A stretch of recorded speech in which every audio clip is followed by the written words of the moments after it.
Shalom Aleichem. Our topic is non-Jewish names in a Ketuba. We will be drawing off a sefer called Mishpat HaKetuba, the laws of the Ketuba, donated to Chappelle's by Rabbi Gidon Shoshan. We're very thankful for that sefer, which is 8 thick volumes, everything you would ever think of having to do with the Ketuba.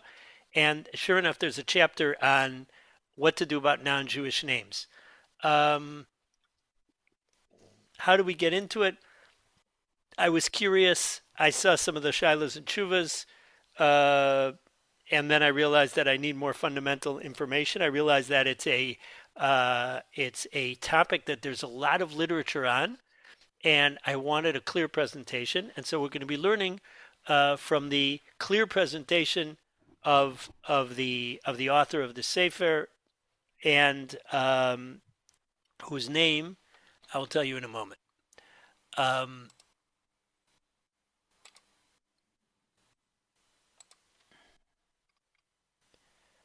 Bar Shalom, Eliyahu Chaim ben Yosef Bar Shalom. Now,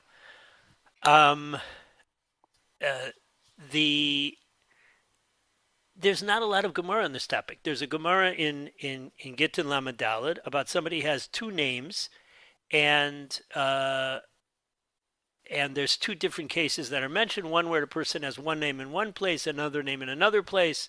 Then there's a case where most people use one of the names, and a minority of people use another name. But that tiny Gemara has spawned a lot of literature about many cases, because it's something that is dealt with often, and there's a lot of interesting permutations about people's names. The issue we're going to be dealing with is especially relevant because there are many people in the situations that this article deals with. First, let's discuss the major principle that comes up. If a person has more than one name, so in the Ketuba, now again, the literature is mostly about Gittin, but this book is about Ketuba, and the rule is to say the person's main name, and then his secondary name, and you introduce it the following form. The name, let's say the name is Moshe, and Demitkare or Demiskare, and then you put the secondary name, and then whatever that secondary name is. So let's say Yekusiel. Moshe Demiskare Yekusiel. That would be the example of somebody who has 2 names. Yocheved Demiskare Shifra. Now, that's the principle. However, what happens when one of those names is a non-Jewish name? So that's what this whole discussion is. Now, he lists in the beginning of the chapter 5 cases. So let's start with his 5 cases. Number 1, somebody who only has a non-Jewish name. Well, that's the name you write in the Ketuba. There's no such rule, he says. There's no such rule that only Jewish names are written in the Ketuba. So if a person only has a non-Jewish name, so that's the name that is written in the Ketuba. By the way, I listened Friday to an interesting shir that I had heard before, and I think we discussed before in our group about non-Jewish names in general. Rav Asher Weiss has a shir on the topic. And we find some interesting things, both in Chazal and Rishonim, that of people that have non-Jewish names in many different types. So somebody who only has a non-Jewish name, so that's written in the Ketuba. Now, interesting ha'ora that he has at the very, very end of the article, there are Rabbanim, he says, that when a person comes to sign up for marriage and they're going to write up the Ketuba, so they suggest to add a Jewish name. the author is not excited. Rabbi Sholem is not excited about this because in order for the Jewish name to you're just asking for trouble. Because in order for a Jewish name for that Jewish name to stick, so it has to be used. It has to be used enough. So um, so it has to be done properly. And then to add a name and give the person now two names, uh, he he suggests against that. Again, I can understand a Rav, let's say in the Rabbanut here, and somebody comes and he's an Olev from some country. He's very non-traditional, and he comes. What's your name? Pierre. Uh, uh, and so that's your name, Pierre. What's your Jewish name? He says, I don't have a Jewish name. No, what did they call you at your bris milah? Uh, I have no idea. I have no idea. Are your parents alive? No, my parents aren't around. Are there records from the shul? No, there's no records from the shul. So you're Pierre. You know something? Let's add a Jewish name. Pesach, Peretz, whatever. In my era, uh, you were named after somebody. That was the oh, really, France? Interesting. That's a common thing in France. So yeah, I just picked Pierre out of the air, so it worked out well. In my age, there were different generations. So in the old generation, they came from Eastern Europe to the United States. That was very common, and people were told you need a non-Jewish name. Of course, the old Jewish joke. Um, What's your name? My name is Sean Ferguson. And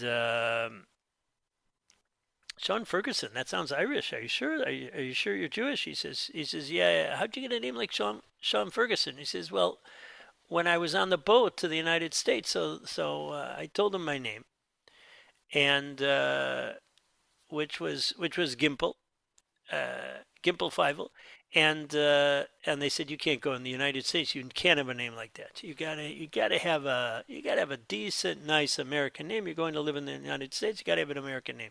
So uh, so people were suggesting different names for me: Frank, Philip, Bob, Marvin, Jim. And then when the time came in Ellis Island, and they asked me, "What's your name?" So I said, Sean Ferguson. I've already forgotten. So they wrote down Sean Ferguson. So that's the old Jewish joke that I heard when I was growing up. Um, in our day, there were two things happening. Either there were people with overtly Jewish names and they changed them. Last names. Now, last names we don't deal with today. That's not part of our discussion. Um, but the standard thing was, in at least again, I grew up in an Ashkenazi community. You you named after somebody. You took the Jewish name of the person you were naming after. Uh, so let's say you were naming after an uncle named uh, um, somebody named Laser. Uh, so you would get that name Eliezer, and then you would find your non-Jewish name that sounded similar. So sure enough, I was Eliezer Nucham after two different people, and then that itself is an issue, and then Lawrence Neal, which were an L and an N. So they picked that was the standard thing we did. I don't know what happened in subsequent generations. I think there were generations where they would pick the uh, Gentile name they would like, and then find a Hebrew parallel. Um, and then and then came the era of ethnicity where it was okay to have a Jewish name, whatever the case. But there's some people who are so disconnected from tradition. But then in modern Israel, marriage and divorce works with the Rabbanut, and you go to the Rabbanut. So what happens if it's a guy and a girl who are totally estranged from tradition, not even estranged from tradition. They never were connected with tradition, but now they're living in modern Israel for whatever reasons, and they're they're dealing with the Rabbanut about they got to write up the Ketuba. So step number one, somebody who only has a non-Jewish name, that's the name that you write in the Ketuba. Okay, great. On the flip side, obviously somebody who only has a Hebrew name, he only has a Hebrew name. Somebody has more than one Hebrew name, that's a different topic. That's the topic of that Gemara. That's a topic of different chapters in his book. What if he has a Hebrew name and then he has an English name, but he rarely uses it? Let's say somebody who's living he's growing up in Williamsburg, and for some reason they added a non-Jewish name, on his birth certificate, but he rarely uses it. He's Colonimus Kalma, whatever. Actually, Colonimus sort of sounds itself. It's so Jewish now, but somebody's Zevwolf, and on his birth certificate for some reason it's William, but he rarely uses William. Whatever, on his once in a blue moon, William comes up, and when he goes to some government office.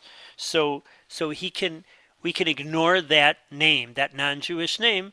Mishi yesh lo shem Yehudi uvemakbil shem loazi. He has a parallel non-Jewish name, non-Hebrew name.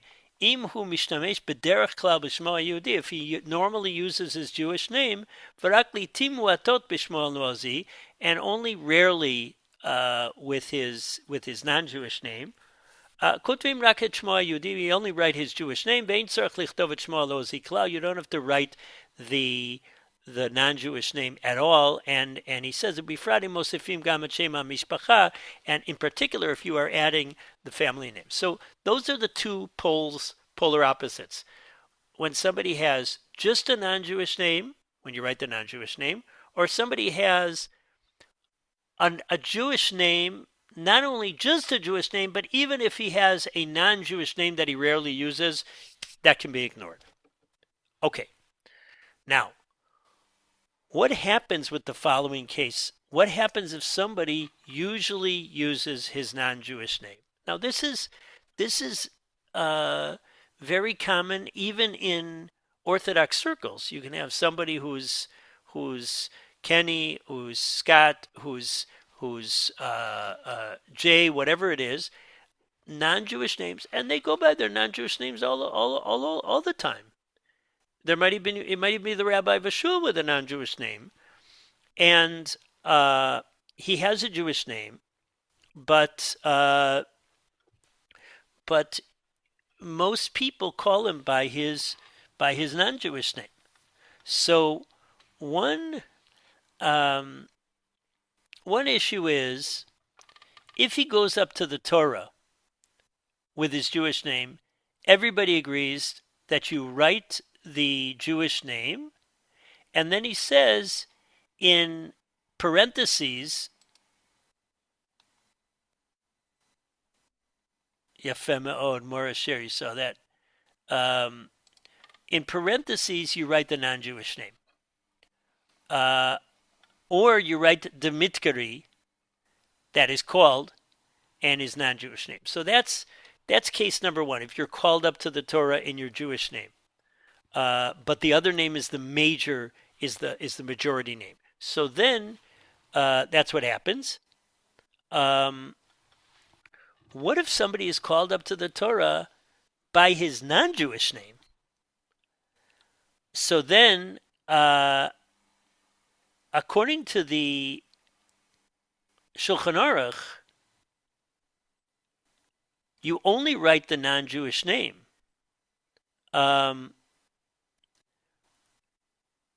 Because that's both the name that he's called up to the Torah by and the name that most people use. So it's true that he has a Jewish name, that he was called at his bris, but it's rarely used. So according to the Shulchan Aruch, you only write the non-Jewish name.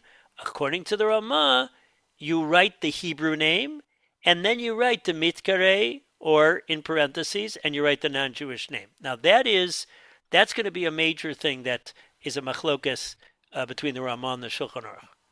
what if a person doesn't get up to go to the Torah? Let's take the fellow who is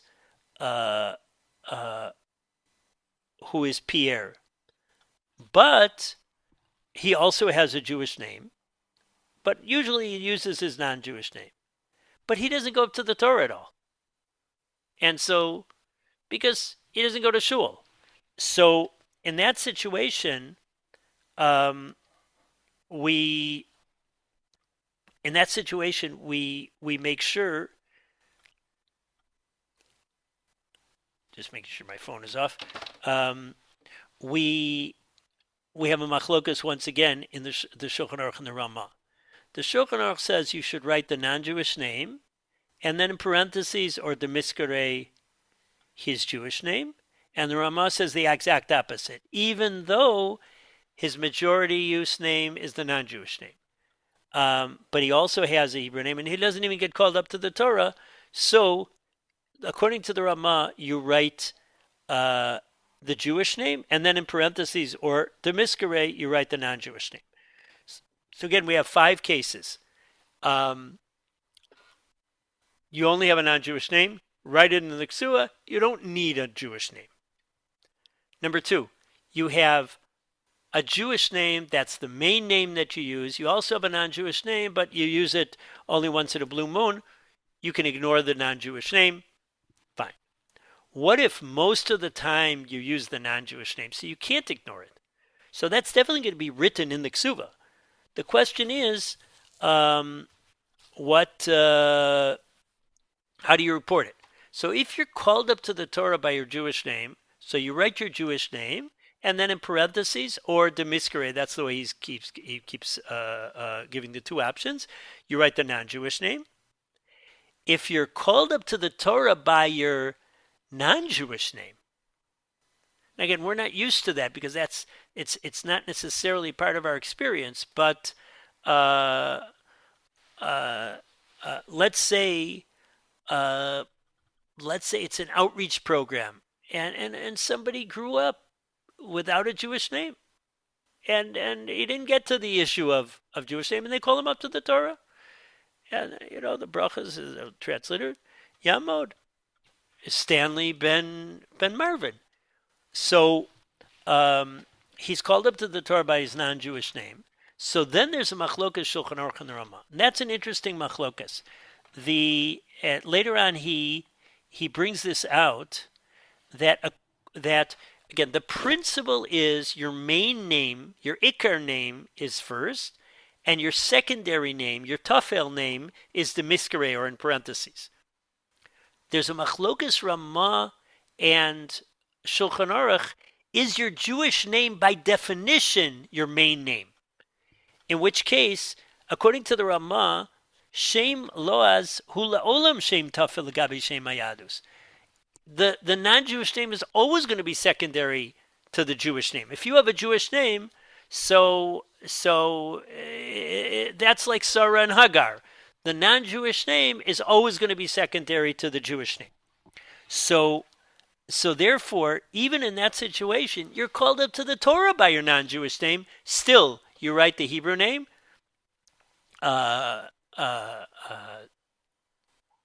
Shimshon, and then the miskare Stanley. The Shulchan Aruch, it's unclear, he says. The Shulchan Aruch's approach isn't clear and open, and the Achronim deal with it. And there's a group of Achronim that he quotes that all say that even in that situation, the majority use name is the one that is your main name, and your secondary name is the Jewish name. Then Hashem shekorim lo harov hu ha'ikar, v'kotvim shem ha'ikar tchila. That's the one that's first written, Debitrei, and Debitrei shem ha'tafel, and then you write who is called. So in that case, in the case we've been speaking about, you write Shimshon the miskare Stanley. Even though most of the time he's called Stanley, he's even called up the Torah as Stanley. Stanley the miskare. My mistake. The Ramah says you say Shimshon de Miskere Stanley, and according to the Shulchan Aruch, you say Stanley de Miskere Shimshon. The Shulchan Aruch reflects standard usage. The Ramah has this chiddush, has this approach that is more that the Jewish name by definition is always going to be the main name if a person has two names. Now, the Shulchan Aruch though agrees that if you have a Jewish name and you're called up to the Torah, so that makes the Jewish name the main name, even according to the Shulchan Aruch. Now, interesting variations here in this section on this issue. There's three cases of a non-Jewish name. Case number one is an unconnected Jewish name. It says here that in Arabic, somebody whose name was Eliezer would be called Mansur, and somebody's name was Shaul was called Matlub. So, but it's still an unconnected Jewish name, even though the name is somewhat connected, somewhat related. Now, what if, so in those cases, that's what we've been speaking about until now. What about if you have a non-Jewish name that is a translation of the Hebrew name? Let's have a look here. Aval ima shema loazi, eino ela hashema ivri atzmo betargum hasafa loazit. If the non-Jewish name is a translation, kigon Aryeh shetargumo b'Yiddish Leib, b'safot Europeot Leon. I hope that's right. My Yiddish is weak. Uvisfot Arabiot Saba. Or Simcha, that in Yiddish is the name Fredel, and in other European languages it's Allegra, and in Arabic it's Parcha. I don't know if I'm pronouncing it right. Question is, do you have to write a translation name? And if so, do you write it Hamechune or the Mitkare? So the Beis Yosef lists all the approaches, and he decides, his decision is that you should write the Mitkare, who is called, as opposed to who is nicknamed. So according to this, it ends up not being a difference if the non-Jewish name is a translation, or the non-Jewish name is simply another word. Now, probably one of the extremely common cases is im Hashem aloazi hu shibush shel Hashem ivri. What if the non-Jewish name, now his word is a corrupt version of the Hebrew. Shibush is a mess up. I gave it a little bit of word laundering, and I called it an altered pronunciation of a Jewish name. Kamo Yosef shenikra Yusuf, or Abigail shenikra Abigail. So that he says is the same machlokes, and according to the Shulchan Aruch, you should write the miskere. Now, apparently, here he says that in a Ketuba, he said we already explained that this expression of the miskere is not used in the Ketuba. Ein nogim lichtov ba the mitkare. By the way, if you're a Mesader Kedushin or you're getting married and you have one of these issues, check it out with your Mesader Kedushin. Make sure that don't rely on anything we're saying today. This is a book report of an article that we were discussing only the final results. This is it's all based on a line or two in a Gemara in Gittin, and then many long discussions amongst the Rishonim and Achronim about these topics, with all the different permutations that came up over the years. So so he says, and if that's the case, Nirashi yesh lichtov rakat Hashem ha'ikari, and the Ketuba only to write the main name. Okay. Finally, what about a barely used Hebrew name? So just to go back to the original 5 cases, so in all these cases, we're talking about where his main name is not Jewish. But what about his main name is so not Jewish that he rarely uses his Hebrew name at all? It's not just that that's the main name. All his friends call him Stanley, and his Chumash Rabbi called him Shimshon, and his Israeli friends call him Shimshon, but most of his friends are English speakers, and they call him Stanley. No, not that. This is somebody who, when he was born, he got a Jewish name, and after that, he was simply called by his non-Jewish name during his whole life. So Ramosha Feinstein, he says here, has a tshuva. He brings down this tshuva of Ramosha. Says as follows, that it matters. There's 2 different cases of this. Case number 1 is somebody who got a name, and everybody calls him by the non-Jewish name, but he uses his Hebrew name for like life cycle events, meaning at his bar mitzvah, at his Shabbat Chatan. And by the way, these kind of people, let's say, rarely go to shul, but they do have that Hebrew name for ceremonial purposes. So he says, remember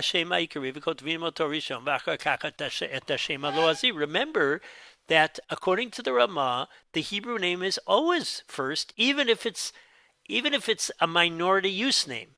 That's the approach of the Ramah. The Gemara's case was talking about somebody who has 2 Hebrew names, and the main one is used first, and the second one is secondary. But the Ramah says your Hebrew name always ends up being the major name. But then he has another case, and he says as follows: Ve'ima shema loazi bilvad ikari etzlam. The non-Jewish name is the main name. Ve'natnu Hashem Yehudi beveit hakneset rak machmat busha me'asaba v'kayotziba. They had a bris milah. They gave a Jewish name because they're embarrassed about the grand. What's the grandfather going to say? So they gave a Jewish name, and they're winking that he's going to be Stanley his whole life. We're calling the child Stanley. What's the child? When anybody asks what's the child's name, they'll say Stanley. At the bris, they said Shimshon. So why? Because of the grandfather. But they're not into that Jewish name. As Kevan she'enam rotzim bo, כותבים השם הלועזי תחילה ואחר כך דמתקרא השם היהודי של בית הכנסת. First they write the non-Jewish name, even according to the Ramah it sounds. First they'll write the non-Jewish name, and afterwards the secondary name. And the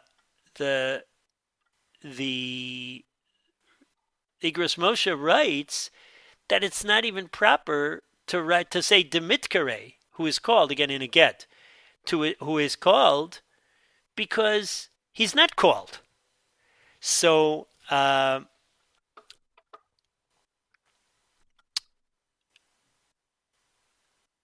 so he says if possible, to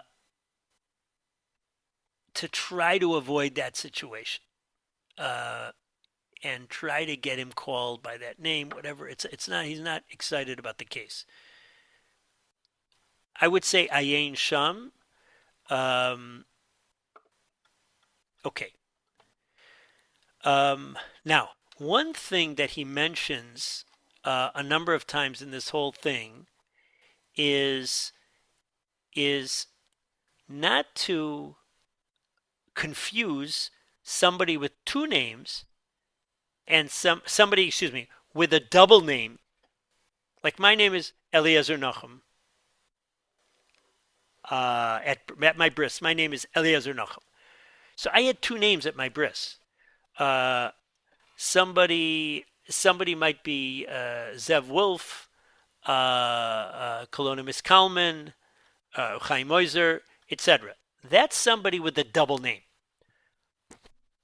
What we've been speaking about is where somebody was given a name at his bris, and then there's another name that develops that he's using.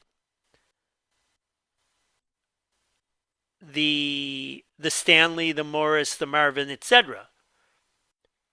So those are two alternately used names. And then the question is, once again, what is the mainly used name and what is the secondarily used name? So now, in summary, if you only have a non-Jewish name, that's fine. You write that in the Ketuba. Those who try to give a Jewish name, so consult. Let's say it's a person who is performing marriages with somebody who is from a non-traditional background, and they believe that that's a time when a person might be responsive to having another piece of Jewish identity at his wedding. He's having a Jewish wedding, so to have a Jewish name. So that's something to work it out with a posek, so you do it right, and you don't end up doing something that will be not really a name listed in the Ketuba. If you only have a Jewish name, Gavaldik, you're not a Shaila, no issue. What if you have a Jewish name and a sometimes used non-Jewish name, so that, he says in the very beginning, does not have to be mentioned in the Ketuba. That's rule number 2. Mishi yeshlo shem Yehudi v'makbil shem loazi. He has a Jewish name and parallel non-Jewish name. Im mishtamesh b'derech klal b'shmo Yehudi. If he uses, most of the time he uses his Jewish name, v'rak li'tim moatot b'shem loazi, and only rarely with his non-Jewish name. Kodvim rak et shmo Yehudi. Only write his Jewish name. Ve'ein tzarich lichtov et shmo loazi klal. And you don't have to write his non-Jewish name at all. Fine. So that's very common.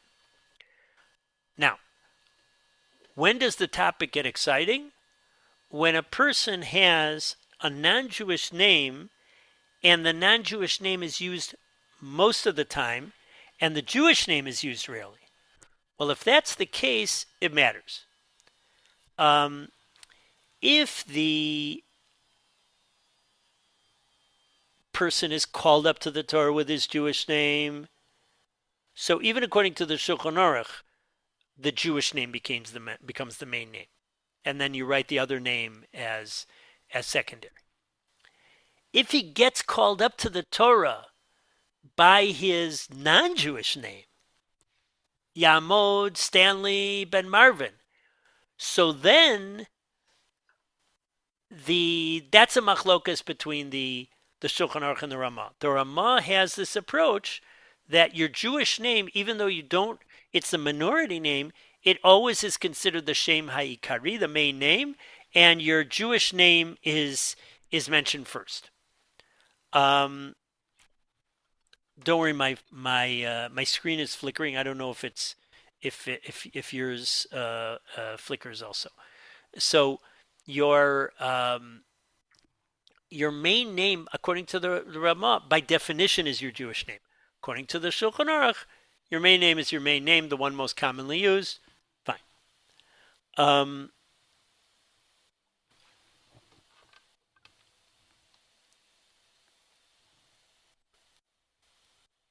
The same machlokas would exist if a person never gets called up to the Torah. and his main name is his non-Jewish name, and his secondary name is his Jewish name, and then once again the Shulchan Aruch would say your main name is written first and the other one parenthetically, and the Ramah says the opposite. Finally, a couple extra ha'arot, a couple extra comments. The Moshe Feinstein discusses two different cases of a minority Hebrew name. One is where you have a name which you reserve just for ceremonial use. Bar mitzvah, Shabbat Chatan. So that does get written. What if a person has a Jewish name that he's embarrassed of, and it was called, but it wasn't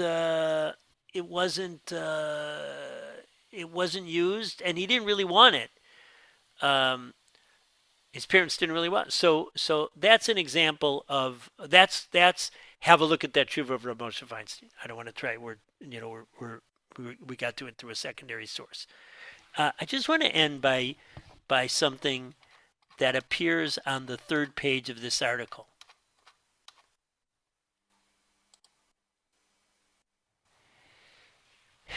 And we'll leave this question that he asked.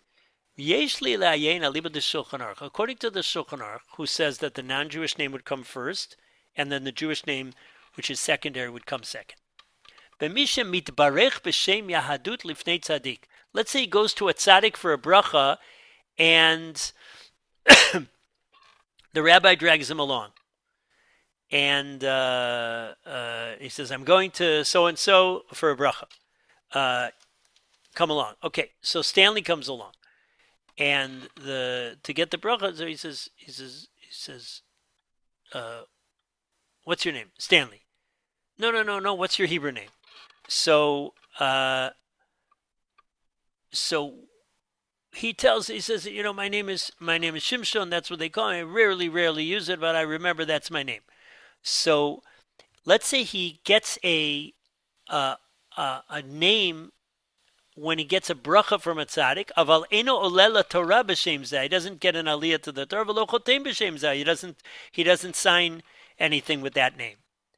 Imadayin mechshav shem yahadut ikar legabe shem laz. According to the Ramah, would that still be his main name?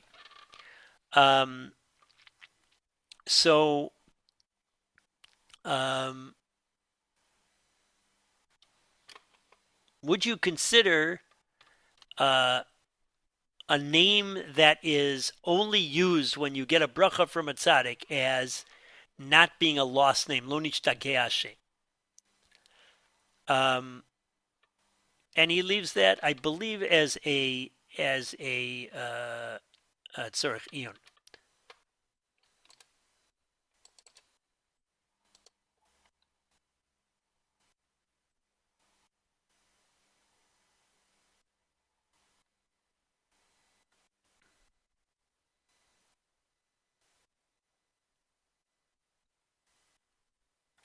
He suggests that even if somebody has a Jewish name but never uses it, but he will use it on his tombstone, and he hasn't uprooted it, he hasn't negated it, so that should be written in parentheses even.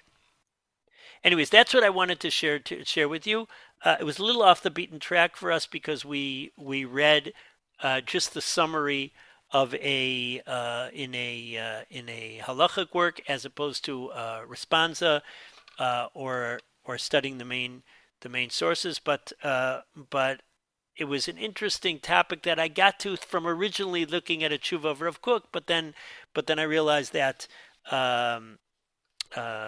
it was deeper waters than I realized. So that's what I wanted to share with you today.